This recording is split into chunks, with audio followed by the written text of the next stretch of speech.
My name is Harper Lell, and I'm 36 years old. 2 years ago, two sisters walked into my house, carrying everything they owned in one gray duffel bag. And the person who fought hardest to tear them apart was my own mother at my own dinner table. She fell for the 6-year-old the day they met. The 14-year-old she called damaged. Then one Sunday, over pot roast, she sat down her fork and said, "Keep the sweet one. Send the older girl back." 1100 that night, I heard the front door unlock. My eldest stood there with her shoes tied and her bag packed, ready to vanish so her little sister could stay. I stopped her at the door. But what my mother did 3 weeks before our adoption hearing and what a 14-year-old girl had been quietly saving on her phone for months, none of us saw coming. Not even the judge who walked in that morning carrying a stack of documents nobody expected. Welcome back to Last Laugh Stories. This channel is where quiet people finally tell the stories their families hope they'd keep to themselves. Betrayal, boundaries, and the moments everything changed. If stories about family, loyalty, and hard-won peace speak to you, drop a comment below, tell me where you're listening from, and be sure to subscribe, because you won't want to miss how this one ends. Before the girls, my life ran on hospital time. I've been a pediatric ICU nurse in Dayton, Ohio for 12 years, which means I'm the person who tells parents the truth at 3 in the morning and holds the cup while they shake. I'm good in a crisis. I'm terrible at asking for help. My marriage ended when I was 32, and I'll spare you the long version. I wanted to foster kids from the system, and my ex-husband wanted children who came, in his words, without mileage. He got a new wife. I got a lawyer, a license, and a little blue Craftsman house on Beckett Lane that I rewired, repelplumbed, and repainted with my own 2 hands. Here's the strange part I didn't notice for years. I never hung a single picture in that house. 4 years, bare walls, a box of frames in the basement. Some part of me kept living like a tenant in my own life, ready to be told my lease was up. It took 2 kids and 1 courtroom to show me why. The night that changed things was an ordinary shift. A 7-year-old came through the unit after a bad wreck, and for 6 days, not one adult came to sit with her. I held her hand between med passes and thought, no child should have to be easy to love before somebody shows up. I finished my foster certification that spring. The placement call came on a Tuesday, in September while I was scrubbing in. 2 girls, the coordinator said, sisters, 14 months in the system, 2 placements already behind them. Then she lowered her voice like she was doing me a favor. Fair warning, she said. The little one's a doll. The older one doesn't trust anybody. They arrived on a Friday with 1 gray duffel bag between them. Nora was 13 then, tall for her age, spine straight as a fence post, and she came through my front door the way I walk into a code, scanning exits, counting adults, cataloging everything that could go wrong. Sadie was 5, all curls and gap teeth, and she held on to the cuff of her sister's sleeve like it was a handrail. Their file was 2 in thick, but the story inside it was short and brutal. Their mother died of an overdose when Nora was 12. Their grandmother took them in, sold her car to buy bunk beds, and died of a stroke 10 months later. After that came a foster family who smiled through the home visits, and then asked the agency in writing whether they could keep just Sadie. Nora was standing in the hallway when that phone call happened. She heard every word of it. So when people ask me why that girl trusted no one, I tell them she trusted the evidence. That first night I made spaghetti, showed them their room, and told them the drawers were theirs. Sadie was asleep by 8, 1 hand still knotted in her sister's sleeve. Nora said, "Thank you, ma'am," exactly once and lay down on top of the covers in her clothes. The next week, while vacuuming, I found the duffel bag under her bed. It was still packed. Folded shirts, a toothbrush in a sandwich bag, Sada's spare shoes on top, half her life zipped up and pointed at the door. I stood there holding the vacuum hose and made a decision that shaped everything after. I didn't say a word about that bag. Not yet. You learn a kid's history by watching what they do automatically. Nora ate fast with 1 arm curled around her plate. She washed her cup the second she finished, dried it, and put it back exactly where it came from, erasing all proof she'd eaten. She asked permission for things no child should have to ask for. An apple, a second blanket, the good shampoo. Her grades were straight A's, and it wasn't ambition. It was insurance. She parented Sadie so smoothly I almost missed it. Braids before school, vegetables negotiated. Nightmares talked down in a whisper before they woke the house. That girl had been somebody's mother since she was 12. About a month in, I told her she didn't have to do the dishes every night, that she could just be a kid here, watch TV, leave a mess. She looked at me the way I look at a hopeful lab result, wanting it, not buying it. "It's okay," she said. And her voice was light as a grocery receipt. "I'm good at leaving."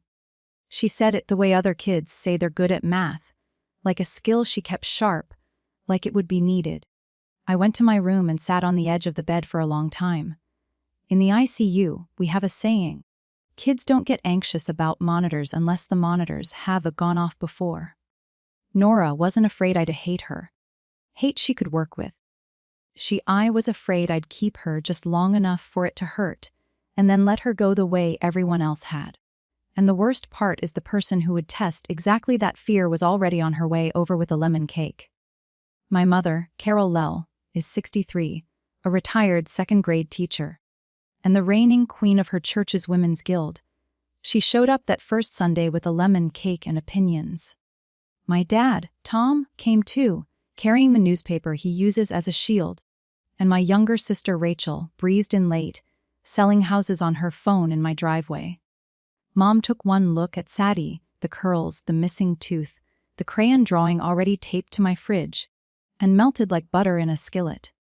"Oh, this one's an angel," she said and scooped her up. And honestly, it was sweet. Then she turned to Nora and the temperature changed. She didn't hug her. She interviewed her. "What school were you at before? Were you ever held back?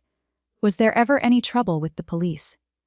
Nora answered every question in a level, careful voice, hands folded, like a girl who had sat across from case workers her whole life and knew the drill. My dad turned a page. Rachel looked up from her phone long enough to say Sadie was so adoptable. "Oh my gosh," which is a compliment the way a price tag is a compliment. I redirected, refilled coffee, kept it pleasant. The job I have done in my family since I was 9 years old. At the door, Mom hugged me tight and I remember feeling relieved, thinking, okay, first contact. We survived it. Then she put her mouth close to my ear, warm as anything, and whispered, "You know, you don't have to take both." She patted my cheek and walked to the car, waving at Sadie through the window, and I stood on my own porch, feeling like I'd swallowed something cold. In November, my caseworker, Maria Vasquez, sat at my kitchen table and laid the road map out in folders. The girls' birth parents' rights had already been terminated by the court before they ever reached me. That painful part was done. I was licensed. The placement was stable, and I could petition to adopt them both. Ohio does adoptions through probate court, and Maria walked me through it plain. 6 months minimum of supervised placement, home visits, reports from her, plus a guardian ad litem, a court-appointed advocate named Dana O'Caffer, whose only job was representing what was best for Nora and Sadie. Then Maria tapped the folder and gave me the detail that would end up mattering more than all the rest. In Ohio, a child over 12 has to consent to her own adoption out loud in front of the judge. Nobody could speak that. Yes, for Nora, not me, not Maria, not the state. With the court's backlog, figure the middle of next summer for finalization, Maria said, maybe 8 months out. 10 months felt like both forever and nothing. Then Maria closed the folder and got quiet in a way I'd learned to pay attention to. She told me placements for teenagers were scarce as hen's teeth, that sibling pairs with a teen were nearly impossible to place together, and that if this placement broke down for any reason, the odds said Nora and Sadie would be separated, likely for good. Sadie would be adopted inside a year. Nora would age out of the system in group care. "So, whatever's solid in this house," Maria said, standing up, pulling on her coat. "Keep it solid." I said that wouldn't be a problem. At the time, I genuinely believed the biggest threat to my family was a court calendar. The first shot was fired at the rec center pool, and I didn't even recognize it as a shot. It was a Saturday in early April, one of those indoor pool mornings that smell like chlorine and wet concrete. Sadie, 6 by then, was paddling in the shallow end when a boy twice her size yanked her goggles off her face and held them over her head while she cried. Nora crossed that pool deck like weather. She grabbed the goggles back, put her body between the boy and her sister, and told him to keep his hands off her. The boy's mother came over hollering about aggressive teenagers. The lifeguard who had seen the whole thing took Nora's side, and that was that. Except my mother had been sitting in the viewing gallery with her tea, watching. By Wednesday, the story had gone through the family like dye through water, and in Mom's telling, it had a new shape. The older one grabbed a little boy. The older one has a temper. You should have seen her eyes. I called Mom and corrected the record, polite but clear. A boy took Sade's goggles. Nora protected her sister. The lifeguard confirmed it. Mom listened the way you wait for a kettle. Well, she said. You weren't there, honey? I was. That night, Rachel texted me and I could hear Mom's dialect in every line of it. Mom's really worried about Sade's safety. Nobody's attacking you. We should talk. I sat on my bed reading that text with a coldness spreading through my chest, because I finally saw the design of it. Nora being wonderful didn't slow this down. Every fact would be melted and recast the same way. The story wasn't about what Nora did. It was about what my mother needed her to be. Then came the campaign I could see, which fooled me into thinking I was seeing all of it. Invitations started arriving with a hole in the middle. Grandma wants to take Sadie to the zoo Saturday. Just Sadie, so she gets some special time. A shopping trip for a flower girl dress for my cousin's wedding, sized 6. A tea party at the church for granddaughters, singular. Every offer was warm, generous, and built to teach one child she was chosen and the other that she was tolerated. I said no every single time, and I said it in the same words. So there could be no confusion about the policy. Both girls or neither. Mom would laugh and call me dramatic. For heaven's sake, Harper, it's the zoo, not a custody fight. But I'd watched Nora's face during one of those phone calls. The way she went smooth and pleasant and completely blank, a door easing shut without a sound. And I knew exactly what was being installed in her invitation by invitation. I set the rule out loud at Sunday dinner in front of everyone.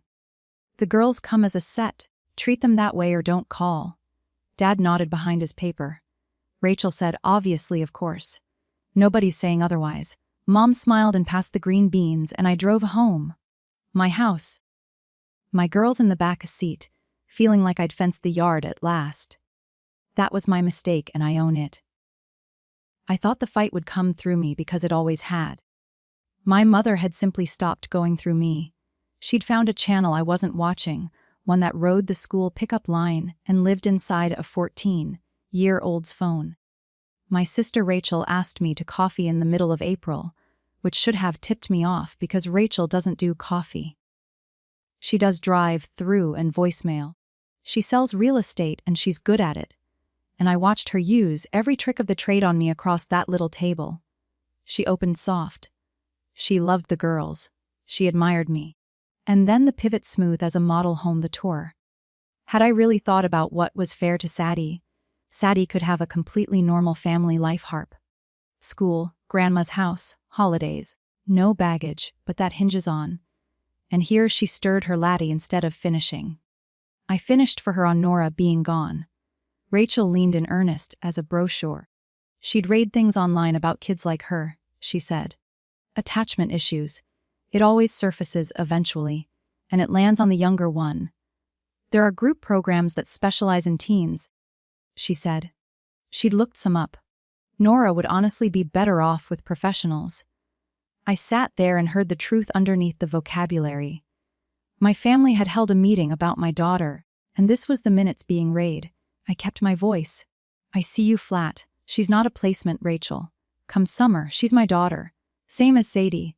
Rachel sat back, disappointed in me, and dropped the line she'd been sent to test.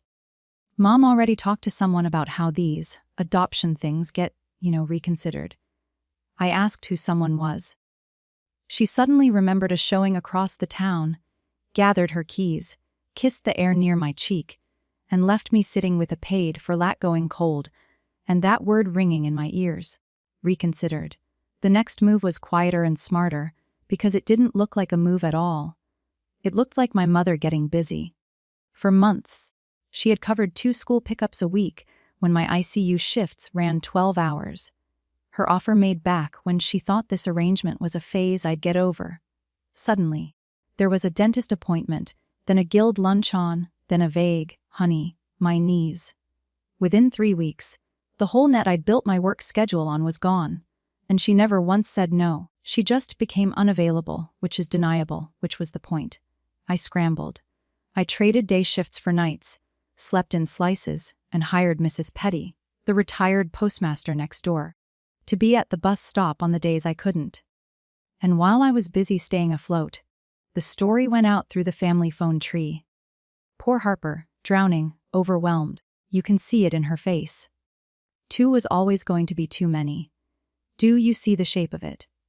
First you pull the net, then you point at the falling. I want to be fair to my own blindness here. I clocked all of it. I wrote dates and cancellations in the Notes app on my phone. The same way I chart a patient who's quietly trending wrong. What I could not do was fix it. Because you can't force a grandmother to show up and you can't cut your mother off completely, while a caseworker is still evaluating whether your support system is stable. She had me fenced in with my own paperwork.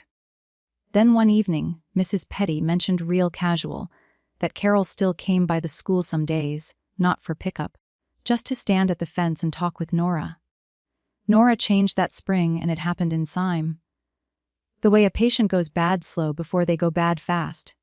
She'd finally been loosening, leaving a cereal bowl in the sink like a normal teenager, humming in the shower, auditioning for the school play.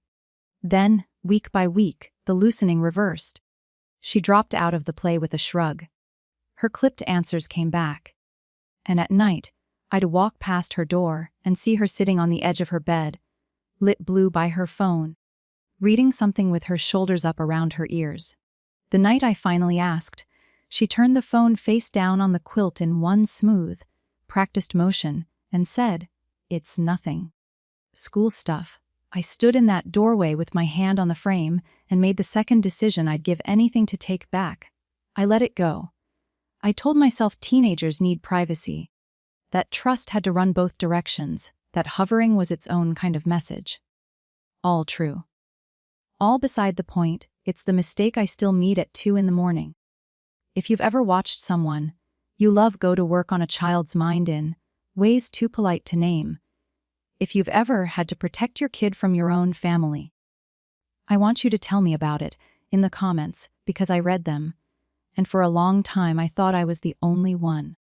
And stick with me because what was dead on that phone and what my mother did with it 3 weeks before the hearing is the reason this story ends in a courtroom. That summer, I still believed a silence meant things were settling down. In this family, silence just meant the work had moved indoors. Nora turned 14 at the end of April, and I threw her a party. Her first real one, she admitted, since 4th grade. I invited the family on purpose, call it hope. Call it evidence gathering with my mother. Those had become the same activity. Mom arrived beaming, carrying 2 wrapped boxes. For Sadie, whose birthday is in December, mind you, a stuffed horse the size of a golden retriever. Just a little something so she doesn't feel left out.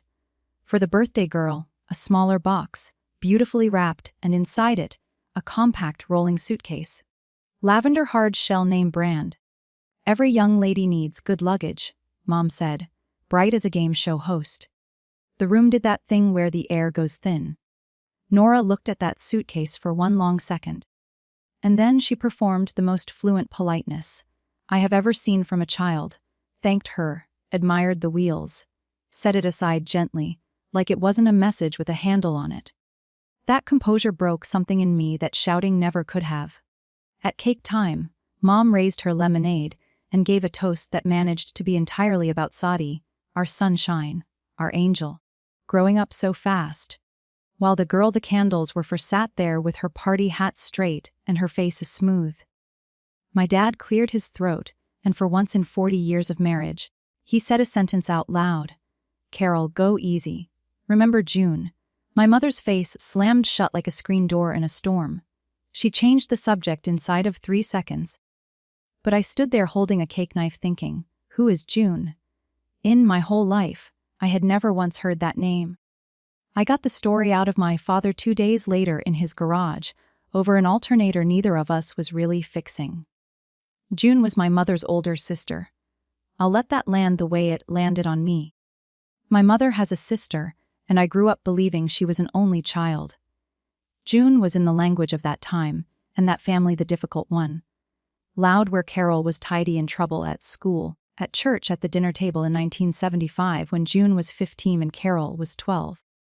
Their parents put June on a bus, to a great-aunt's farm in Missouri, and told the neighbors she was helping with the harvest.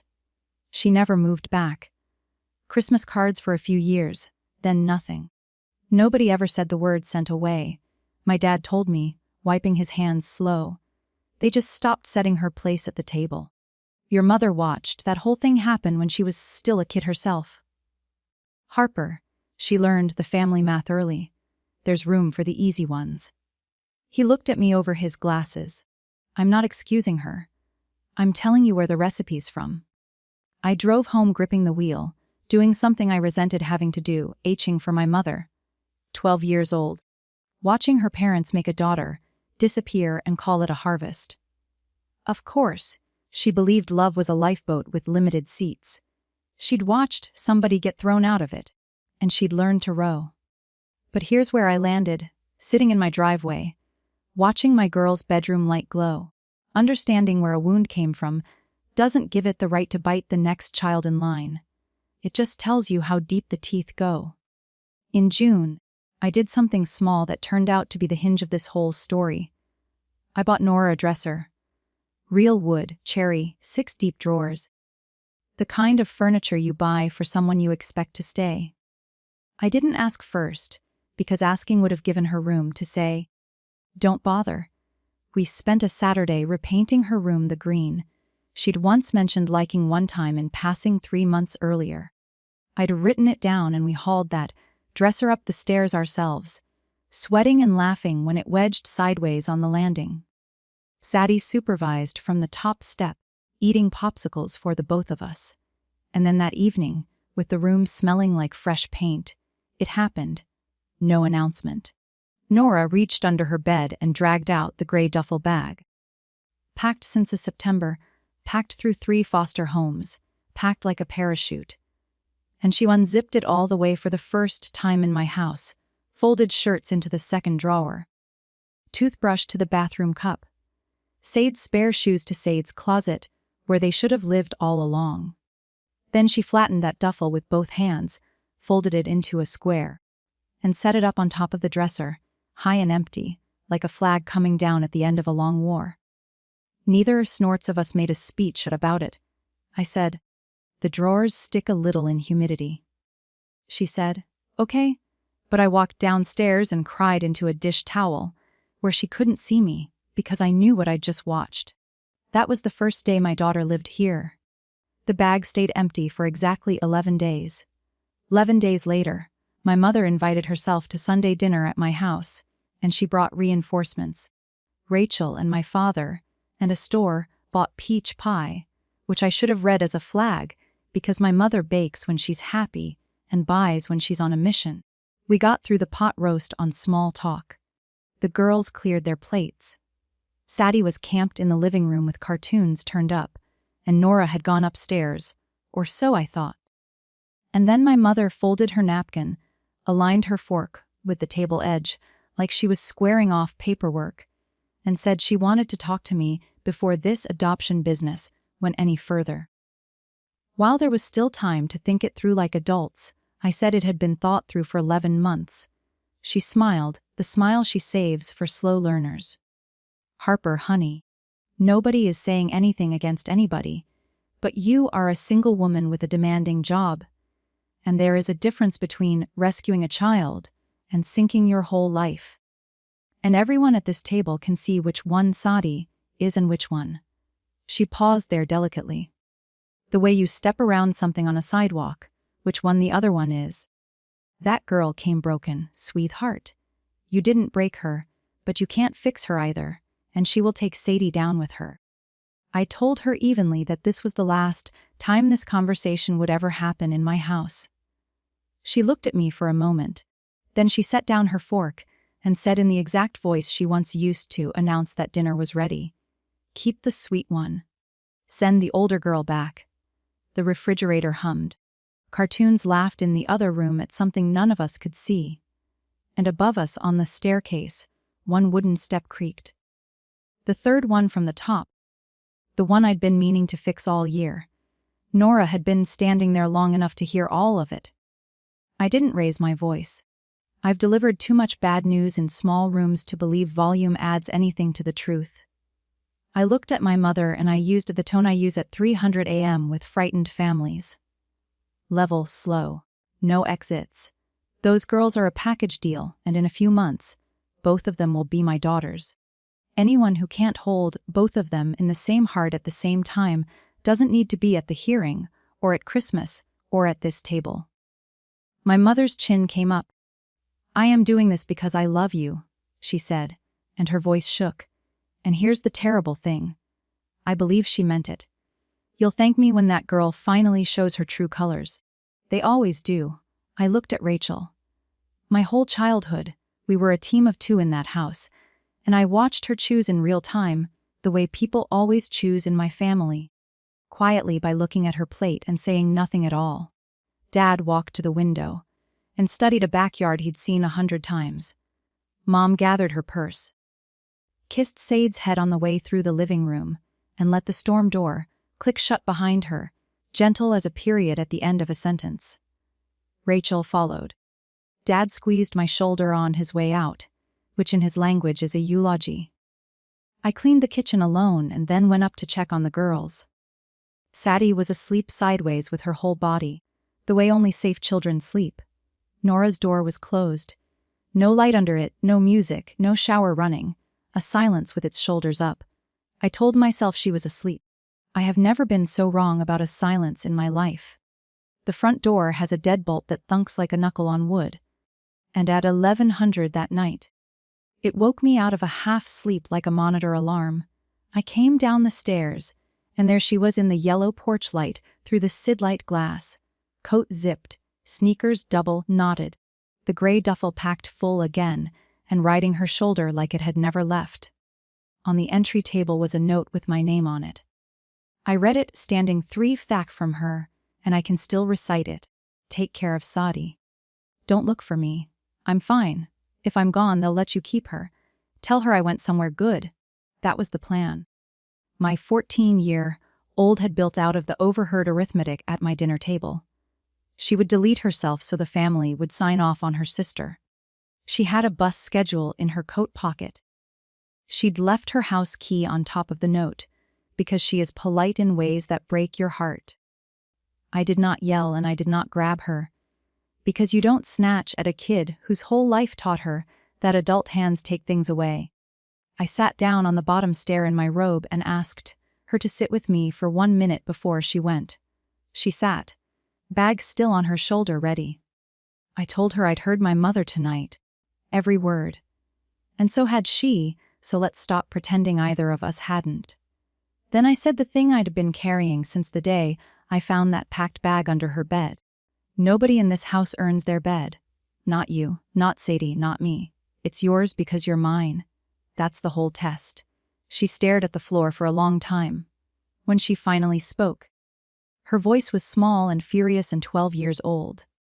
What if the judge believes her? And God help me, I didn't have an answer yet. I just knew that question had a return address. And it wasn't Nora's idea alone. Nora slept that night with her door open, and the duffel on the floor beside her bed still packed. I didn't push. A parachute takes time to trust falling without. I went downstairs, and at 11:30 on a Sunday night, I called my mother. She answered on the second ring, wide awake, waiting for the apology. I could hear it in her hello. What she got, instead, was the shortest speech I have ever given. Tonight, your granddaughter packed a bag to run away, so the family would let me keep her sister. That is what your love built. You will not see either girl or me until you can respect both of them. Not one. Both. She started in about how nobody told that child to do anything. And I hung up while she was mid-sentence, which as far as I know, no one had ever done to Carol Lell. Monday morning, I did the thing that scared me more than the phone call. I called Maria, my caseworker, and told her everything. The campaign, the dinner, the bag by the door. Understand what that meant. I was voluntarily writing family conflict into my own case file months before a judge would read it with no way to erase it. The version of me from a year earlier would have smoothed it over, managed it, protected the picture. But secrets were my mother's home field. Sunlight was the only ground I could win on. So, I put my own file on the table, and Maria listened, took notes, and said quietly that this happened more often than anyone would believe. Rachel texted that week, "You're tearing this family apart over a stranger's kid." I read it twice and didn't answer. 2 weeks later, Maria called me and her voice had changed. "Harper, something's been filed. We need to talk. There is a species of weapon available to respectable people that leaves no fingerprints, and it is called a concern. Somebody signed only a concerned family member had sent the agency a letter about my home. It said the older foster child had a documented history of physical aggression towards smaller children, citing an incident at a community pool. It said the household was visibly overwhelmed. It closed by asking more in sorrow than in anger whether the placement of the older girl should be reconsidered for the safety of the little one. That word again, reconsidered. Maria sat at my kitchen table and gave it to me straight. She didn't believe a syllable of it. It didn't matter what she believed. A safety allegation against a child in care triggers a mandatory assessment. Interviews, home visits, the works. And until it closed our finalization hearing, then 3 weeks out, was on hold. My court date, the one I'd promised 2 girls like it was a sunrise, dissolved into the phrase, pending review. I asked the question I already knew the answer to. Could anything speed it up? Procedure is procedure, Maria said. And the cruelest part is that procedure is right to exist. It protects kids like Sadi every single day. It just also hands a loaded form to anyone with a grievance and good stationery. After she left, I read the copy of that letter until the ink should have worn off. Anonymous, was it? The pool story bent exactly the way it had been bent at my mother's table. And there, in the very first line, sitting in plain sight like a signature, the writer's tender worry for the child. She called the sweet one. If you have never had your family inspected on suspicion of being a danger to itself, I hope you never learn what it does to the air in a house. Their assessment team came twice, once scheduled and once not. They were kind, professional, and thorough. And I want to be clear that I don't resent a single one of them. They were doing exactly what I'd want done if the letter had been true. But I stood in my own hallway, watching a specialist interview my 6-year-old with dolls and soft questions. Does anyone at home ever scare you? Does your sister ever hurt you? And Sadi, bless her literal heart, said the scariest thing in the house was the basement furnace. And could she have the doll with the yellow hair?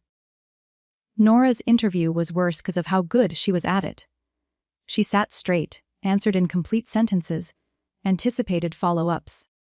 Watching through the kitchen doorway, I realized I was seeing a skill set honed across years of being the file everyone read before they met her.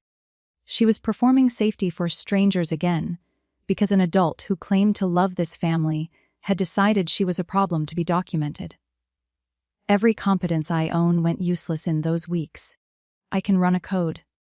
I can talk a father through the worst hour of his life, and I could do absolutely nothing here but answer questions and keep my kitchen clean.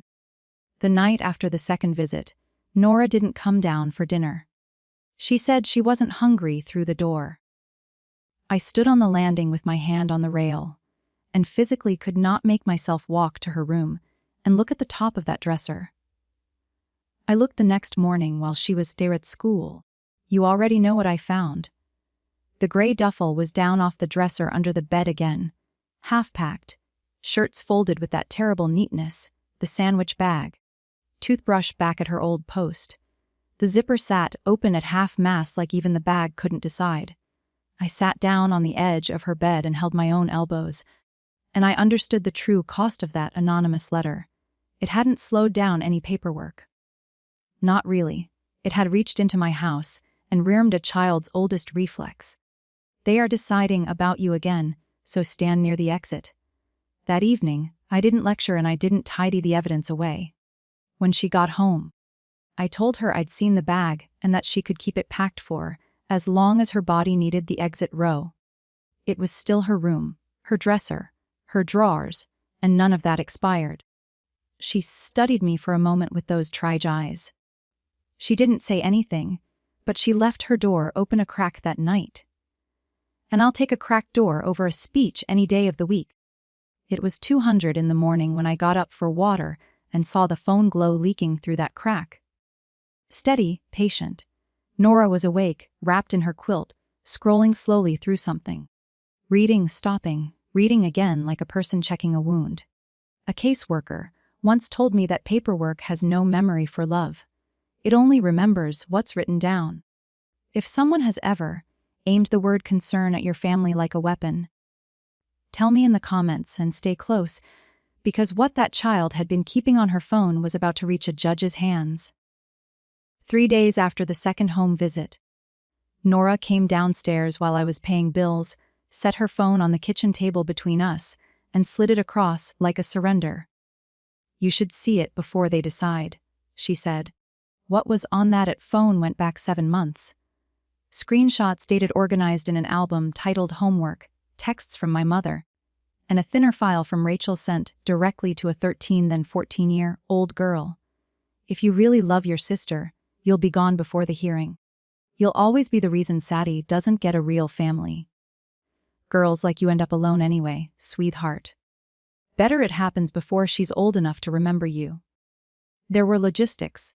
God help us, has snorts a schedule for the county bus, the name of a youth shelter 2 towns, over with a gentle note that nobody would blame her. And threaded through all of it, the drum beat patient as water on stone. Leave before the adoption. Leave so it doesn't get ugly. Leave because you love her. I read everyone with my hands flat on the table, so they'd stay still. Then I asked the only question left. Why save them and never tell me? Nora looked at the table. Because when kids say things about adults, the kid gets moved. She recited it like a law of physics because in her life it had been. I wasn't keeping them to show anyone. I kept them so when everybody said I was lying, I wouldn't be.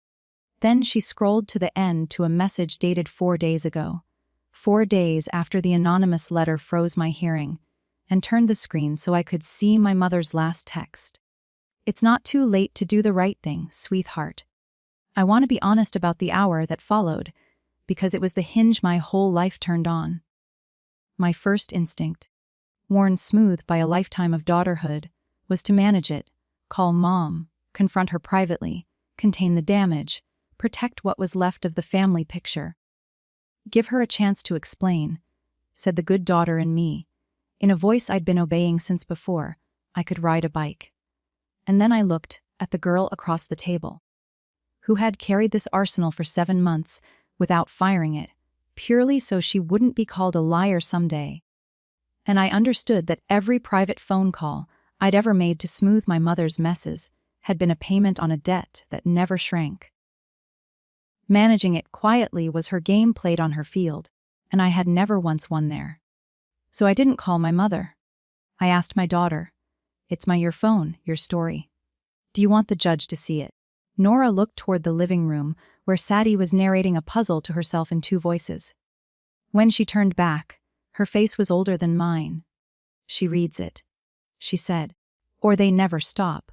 The next morning I called Dana Okafor, the girl's guardian at Leadham and Maria, and by Friday, Nora with me beside her, walked them through every screenshot in order at my kitchen table.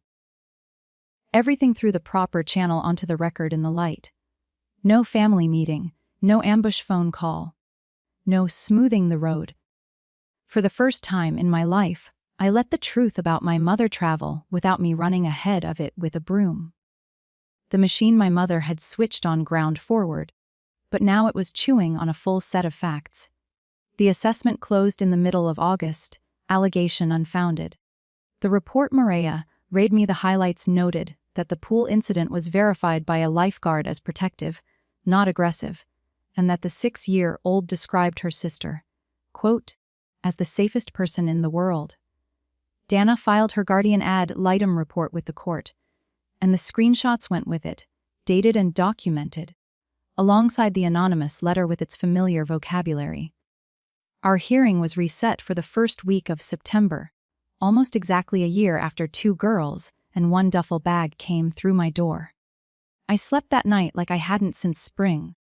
And then my mother did the thing I still have trouble explaining to people who didn't grow up inside her weather system. She hand snorts, found out what had reached the court. Rachel confirmed the family grapevine had it by August, and she did not retreat. She announced through Rachel that she and Dad would be attending the hearing. Sadie deserves to have her grandmother there. The message said, I have nothing to hide. Judges know what family means. That's the thing about a fortress. From inside, surrender and vindication look identical. She was certain, genuinely, serenely certain that a judge would look at her, a church-going grandmother of a 63, look at Nora, a foster teen with a file, and see the world the way she saw it. Maria just told me to breathe and trust the process. One thing about Judge Pete, she added, she reads everything, every page, and she does not care for people who use children as chess pieces. The night before the hearing, I ironed 2 dresses and explained to Nora one more time the part of Ohio law that put a 14-year-old at the center of the room. Because she was over 12, no adoption could happen unless she consented. Herself out loud to the judge. Nobody could say that yes for her. She sat on the edge of my bed in her pajamas, picking at the quilt. I've said yes to every placement since I was 12, she said. You nod. You say yes, ma'am. You don't make trouble. They keep you longer. She looked up. How am I supposed to make this one sound different? It is different. I sat down next to her and told her the truest thing I knew. You've spent your whole life saying yes so people would keep you. Tomorrow is the first yes that keeps you. Nobody in this house earns their bed. Tomorrow a judge writes that down where it can never be erased.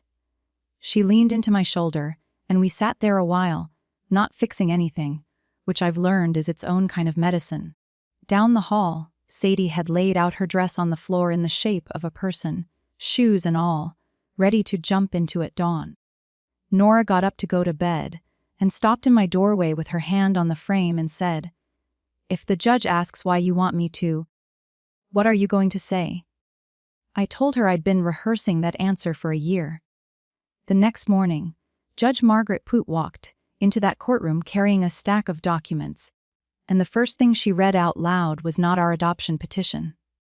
Probate court in our county is a small room that smells like paper and floor polish, oak benches, a seal on the wall, a flag that has seen 1,000 family beginnings and endings. Finalization day is supposed to be the happy assignment. The clerk keeps a camera at her desk for the pictures families take by the bench afterward. Maria sat with us at the front table, Dana beside her. Hen snorts Sadie perched on my left in her yellow dress, swinging her feet, and Nora sat on my right, straight back, hands folded, doing the thing where she reads a room like a monitor. And behind us, in the second row of the gallery, sat my family. My mother had dressed for church, pearls, the good coat, and she wore the calm, forgiven expression of a woman who expects the institution to side with her because institutions always had. She actually waved at Sadie, fingers fluttering, and Sadie, 6 years old and mercifully unbriefed, waved back. Rachel studied the agenda like it was a listing sheet. My father sat between them with his hat in his hands, looking at the flag. I had told Maria they might come. She told me the hearing wasn't closed, and family often attends finalizations. Nothing about them being there was against any rule. It only felt like an ambush, because I knew what they were waiting for. Nora's hand found mine under the table, cold as a river stone.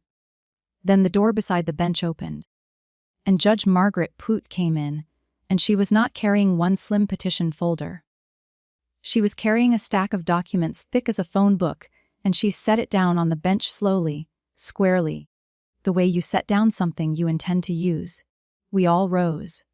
We all sat, and Judge Poot put on her glasses and looked at the room over the top of them for a moment before she spoke. "Before this court proceeds with the petitions," she said, "there are materials in this file that require daylight because they concern the welfare of the children before me." She opened the stack, and the first thing she read out loud in that courtroom was not our adoption petition. It was the first line of an anonymous letter. "I write out of love for my granddaughter, the sweet one." She let the words sit in the air behind me. I heard my mother's breath change. One sharp intake through the nose, because there are sentences you can disown right up until a judge reads them back to you in your own vocabulary.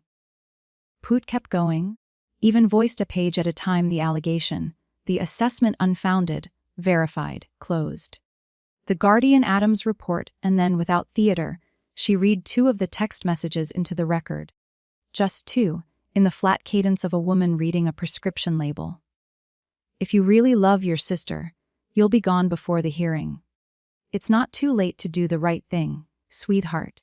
I watched the smiles in the second row die in order.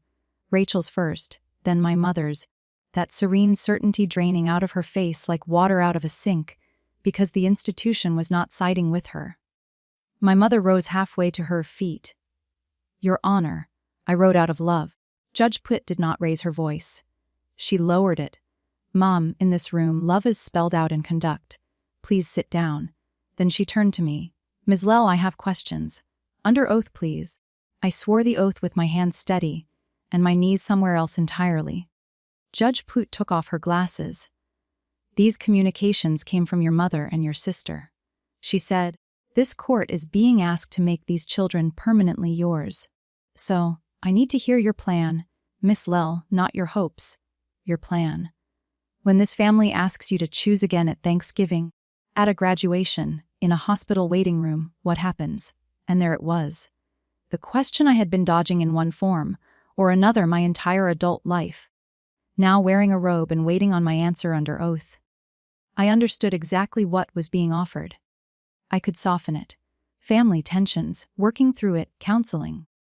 The vocabulary was right there, worn smooth from years of my own use. And it would preserve some threadbare version of me and my mother. Or I could tell the truth into a court record that would outlive us both. I looked at my mother, the woman who taught me to read, who cut my apples into rabbits, who learned at 12 years old that a family is a lifeboat you can be thrown out of. And I chose my house as not a tryout, I told the judge, and I kept my ICU voice level and slow. Nobody in it earns their bed.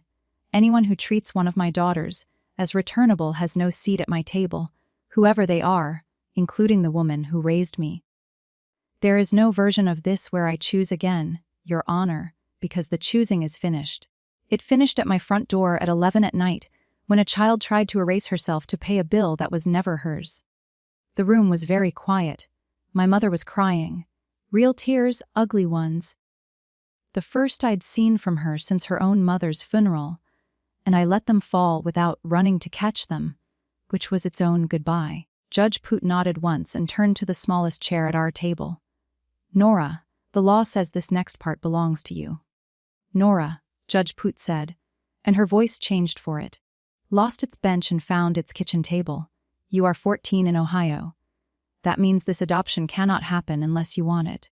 Not unless your sister wants it or Miss Lell wants it, or I think it's wise, unless you do.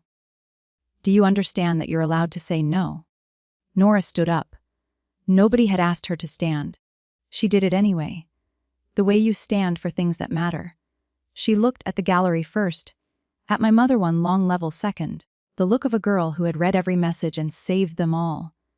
Then she looked at me. I've been packed since I was 12, she said, and her voice shook on the first word and studied with everyone after it.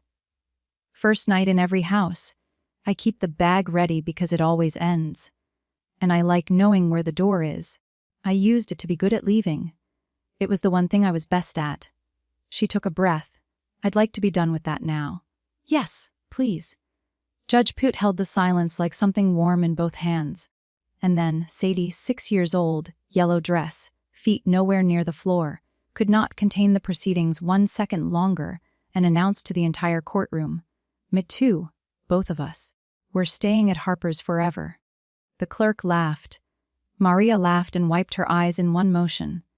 Even the flag looked better. The only sound from the second row was my father clearing his throat twice, the way he does when his eyes need an alibi. Judge Pitt slid the first decree in front of her, uncapped her pen, and said, "Then let's make it official. 2 signatures, that's the whole mechanism." In the end, after a year, 1 anonymous letter, 1 frozen court date, and 7 months of poison delivered to a child's phone. The actual moment took less time than pouring coffee. Judge Pitt signed Sade's decree, then Norris, and said the words I intend to have read at my funeral. "From today, as far as the record of this court is concerned, you are what you have already been for a year, a family." She granted the name changes. Both girls chose Lel and Nora, asked the clerk Sheely whether the L would be printed on a real birth certificate, and Put allowed dryly that this was the best appointment on her docket, and the camera was already warmed up. We took the traditional picture beside the bench, Sadie holding the gavel with both hands like a trophy fish, Judge Pitt almost smiling. It was without competition the happiest room I have ever stood in. And then we walked out into the hallway, and my mother was waiting by the elevator. She looked smaller than the courtroom had made her. She looked at the balloons Maria had smuggled in, at Sade's dress, at everything except Nora. And she said, "You'll regret choosing them over your family, Harper. Maybe you already know that there are sentences that arrive like verdicts and leave like confessions." I felt the old reflex twitch, smooth it, soften it, fix her face for her, and I let the reflex die where it stood. "They are my family, Mom." I said, "I see you level. Final. You were invited, you chose the door." She walked to the elevator. My father hung back one moment, put his hand on Nora's shoulder, the first time he'd ever touched her, and said, "Welcome aboard, kiddo," and then followed his wife, because 40 years is its own current. In the car, Nora watched the courthouse shrink in the mirror. Then she said, "So what do we do with the bag?" Here's what the following weeks actually looked like. Because endings in real life are made of small paper things, the amended birth certificates came in a government envelope.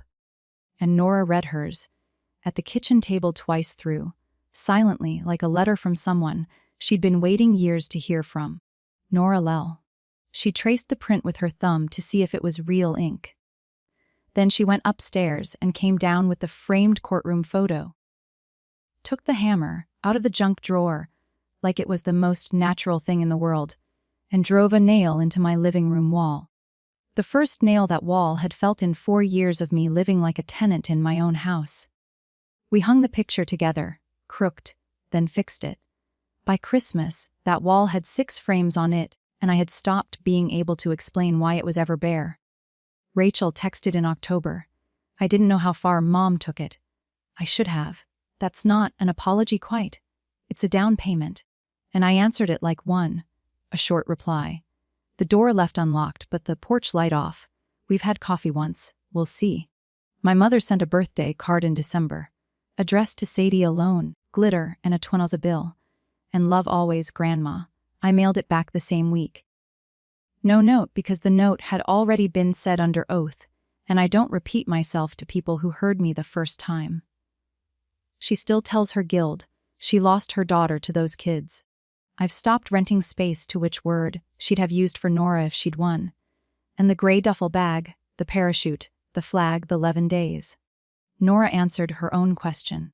She packed it herself in July deliberately, cheerfully. Towels, sunscreen, goggles bought new, and we drove up to Lake Erie and let Sadie bury our feet in the sand until the light went long. The bag lives in the hall closet now with sand still in the seams, and it only comes down for water. Nora signed up for a photography class this past summer, paid the deposit with her own babysitting money weeks in advance. If you've never met a kid from the system, you might miss what that is. It was a bet that she'd still be here when the class started. She won it. She checks the locks every night. My eldest probably always will. But she checks them from the inside now, with her name on the wall in real ink, and her sister asleep down the hall, and her bed hers. Without rent for as long as we all shall live. Somewhere along the way, I learned the only definition of family that is ever held up in a courtroom or a kitchen. Family isn't a table you earn a seat at. It's the door somebody refuses to let you walk out of. That's my story. One dinner, one packed bag, one judge who read every single page. If somebody in your life ever chose you out loud when it cost them something, tell them what it meant today. And if this story reminded you that love is spelled out in conduct, share it with someone who needs to hear it. Drop a comment below. Hit subscribe, and I'll see you in the next.